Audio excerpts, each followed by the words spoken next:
Hey guys, and welcome to Escape Wheel Watch Reviews. My name is Steve, and today we're going to be reviewing the Hnatuy Hero X. I'm not really sure if I'm pronouncing that right, and I usually don't talk about the boxes, but here's the box that it came in. It's kind of this wooden box with a slide top, and it comes on kind of this pillow here. Pretty cool packaging, unique definitely, but Hnatuy stands for Hero, Nature, and You. So, Hnatuy, I guess. I don't know. I don't know who comes up with these names, but that's what we're working with. This is the Hnatuy Hero X. I was sent this watch for free by the Didamoda watch store. I don't have to send the watch back, but you guys know the deal by now. This is not going to sway my review one way or the other.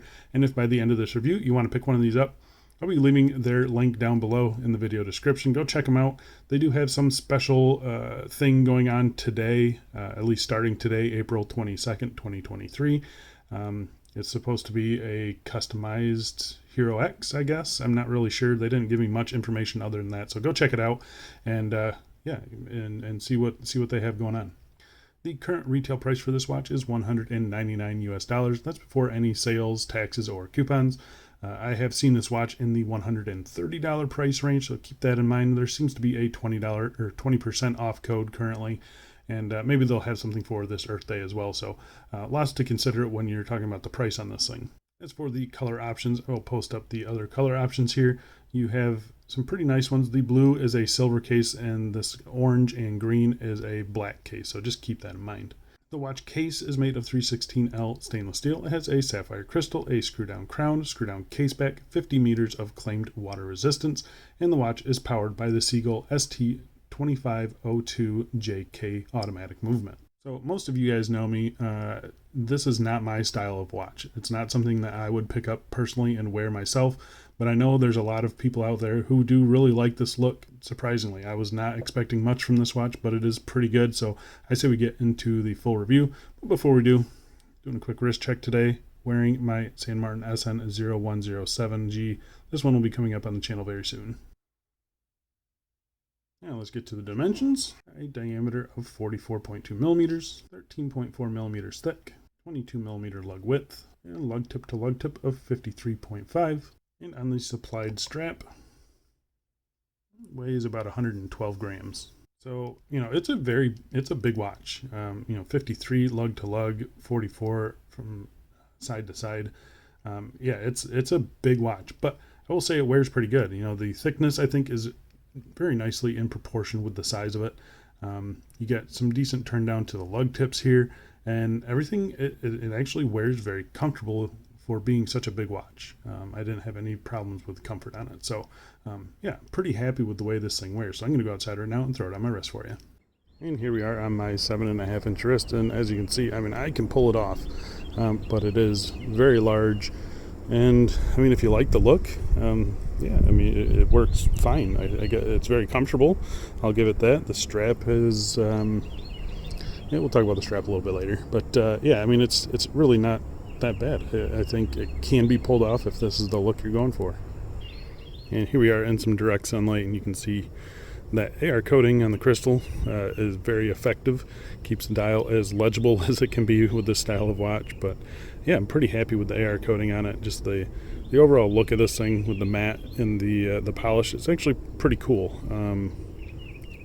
That's kind of my thoughts on it. I'm not going to talk about straps on this watch because this uses just a different style of spring bar hole, and it just doesn't work with anything other than a normal strap, and I just don't have anything that's not a quick release. So that's kind of where I'm going to leave it on the wrist shots, and let's get back to this review.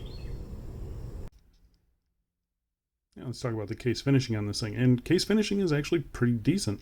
It's a very simple case finishing, though. I'll say that. So it's kind of a bead blasted case finishing, PVD coated. You get this belt line that kind of runs through the middle of the caser. Pretty nice turn down to those lugs, like I mentioned. You do have screws for spring bars, so keep that in mind. We'll talk about that with the strap here pretty soon. But you have some pretty chunky crown guards here, which are, really doing a nice job of guarding this crown here. It is a screw down crown, and it's got some pretty cool detail on the crown. It is signed nicely there as well. And I'm overall pretty happy with the look of this. You got these kind of faux screws here on the top, which are polished, and it just kind of sets off the case a little bit. And I think it does look pretty good. They did a really good job with the case. The bezel on this thing is kind of a two-tone gold and silver. It's kind of got your minute inlays at the 60, 50, 13, and 45 here. And everything is done, again, pretty good. I see no real issues with it. The polishing. Looks pretty nice. The matte finish of the case looks pretty nice. Flipping it over to the case back here, you've got a pretty cool case back. It's a display case back here showing off the seagull movement. I think it looks pretty good. It's tinted black, and I think that's just so you don't really notice your wrist when you're looking from the front of the watch. So yeah, pretty cool. Simple screw down case back, stainless steel notches to get a tool in there if you need to get to the seagull. And everything is done pretty nicely. You know, they really could have screwed this watch up.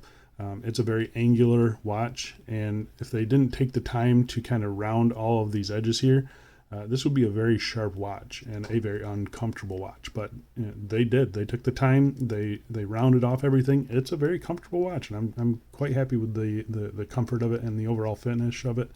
I think it is really nice. And so let's talk about the crystal in this thing. First, we will test it for sapphire. And that is not sapphire crystal. So, my mistake. I thought that was a sapphire crystal, and it's not.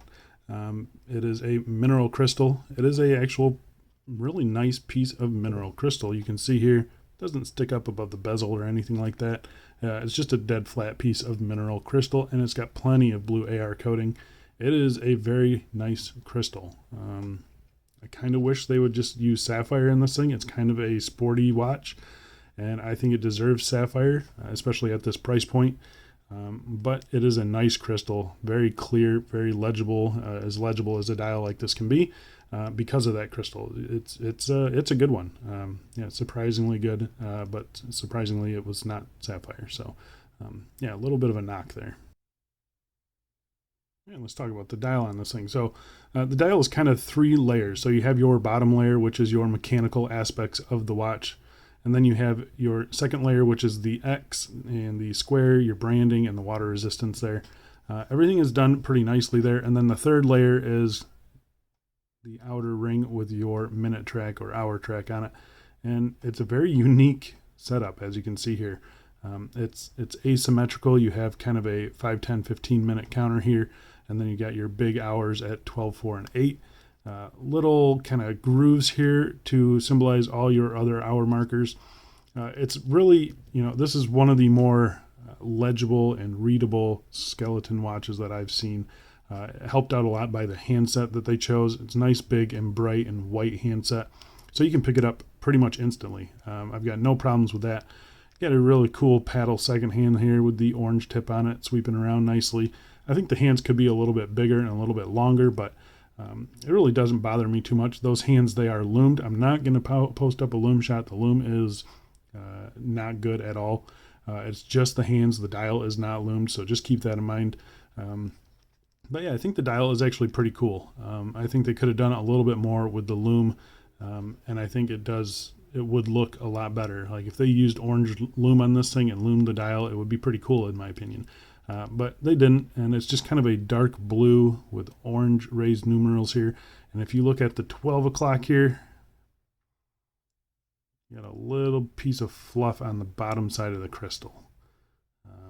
That is definitely on the bottom side of the crystal. So just something to keep in mind. I think, the QC on this it's been pretty good, except for that little piece there. So, yeah, I do think the dial looks pretty good though.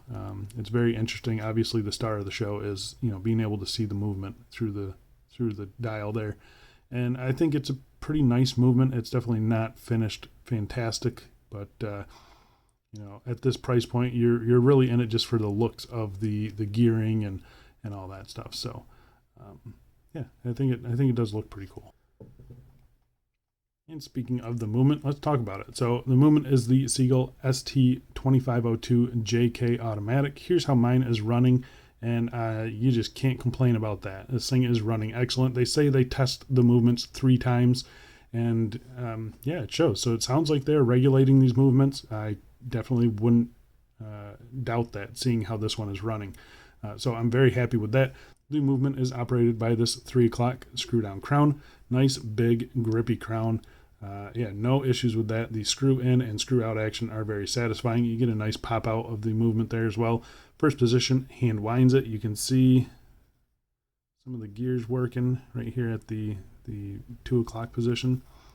And then you can see the spring here. The tighter it gets, the more power reserve it has. So when it's about to die, you can actually see through the gaps of the spring. So that's kind of nice. You can kind of have a little bit of a power reserve meter on this thing.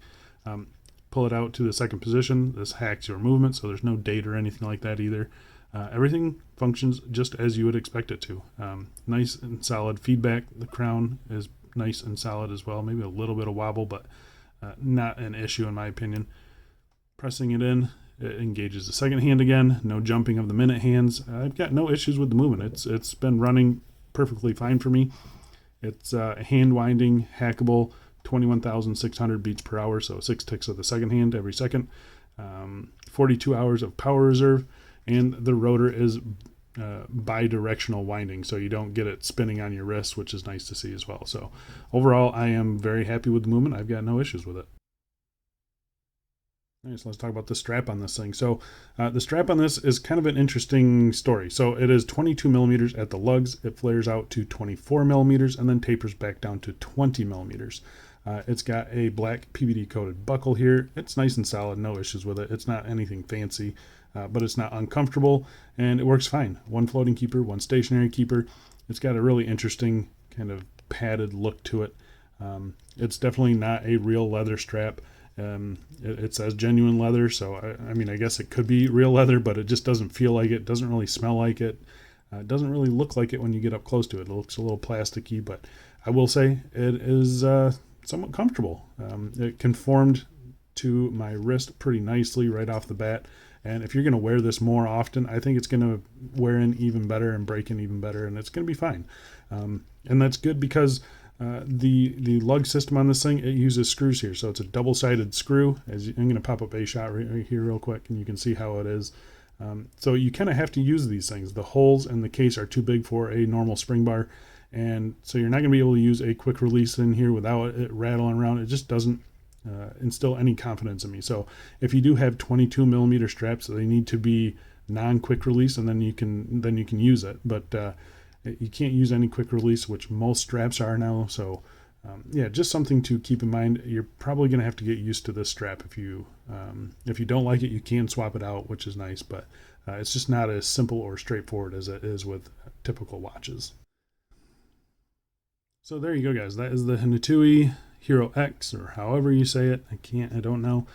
Really an interesting looking watch. Obviously, like I mentioned earlier, it is not my style at all. But I know there's people out there that do like these kind of, big square watches. And this one is actually pulled off pretty nicely. The execution is done well. Just the design is not up to, something that I like. And that's all personal preference. So yeah, if you guys like this watch and you're now interested in this, I say go check them out. I will leave the link down in the video description. That is from the Ditamoda watch store. Yeah, they were great to deal with. I had no problems with them, and yeah, I say go check them out. I guess if you like this style, it's definitely worth a look. So yeah, I think that's it for me. Thanks a lot for watching, guys, and I will see you in the next one. See ya.